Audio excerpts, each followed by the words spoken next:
Isang mapagpalang araw sa ating lahat mga kapatid. Ako muli si Adrian Bernales ng Batch 3 at ito ang aking daily devotion. At ngayon pag-uusapan natin ay kung bakit si Jesus ay tinatawag na tinapay ng buhay o Jesus, the bread of life. At ang ating Bible verse ay mula sa John chapter 6 verse 35. Sinasabi dito sa ating scripture ngayong araw, Then Jesus declared, I am the bread of life. Whoever comes to me will never go hungry, and whoever believes in me will never be thirsty. Mga kapatid, sa panahon ni Jesus, ang tinapay ang pinaka-basic na pagkain. Walang tinapay na walang lakas. Walang tinapay ay walang nourishment.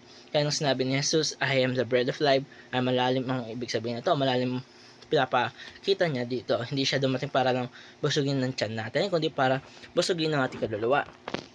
Pero bakit nga ba tinapay? Bakit hindi bang simbolo? Dahil yung tinapay ay kinakain araw-araw, nagbibigay buhay, at hindi pwedeng palitan ng kahit anong snack kapag seryosong gutom. Ganito rin si Jesus. Hindi siya pang Sunday lamang, pag may problema, o pang emergency lamang. Siya ang daily bread natin, ang pinanggagalingan ng lakas, direksyon, at tunay na buhay. Paano natin ngayon mga kapatid? Ang daming fake bread sa buhay natin. Career, achievements, relationships, likes, entertainments, and success. Kaya natin ay yun ang makapagpupuno sa ating puso. Para pansinin natin na kahit makuha natin lahat yan, ay mayroon pa rin kulang. Tayo pa rin nagugutom at may hinahanap pa rin tayo. Dahil may isang hunger na si Jesus lang ang makakapuno. Siya ang bread of life. Ibig sabihin nito ay hindi lang siya pinupuno ang buhay natin. Siya ang mismong buhay natin. Para sa ating teachings ngayong araw, unang-una, Jesus satisfies the soul.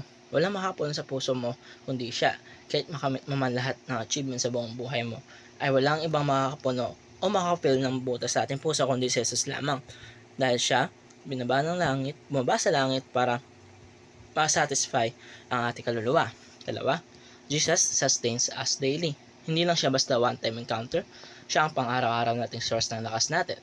Kata tayo tuwing gigising, kakain, o matutulog, siya ang ating pang-araw-araw na source ng ating lakas. At pangatlo, Jesus gives us eternal life. Ang tinapay ng mundo ay pansamantala lamang. Ang tinapay ni Jesus ay walang hanggan. Kaya mga kapatid, ganito kagandang tanongin ng ating sarili na kung ano ang bread natin ngayong araw. Si Jesus ba o ibang mga bagay?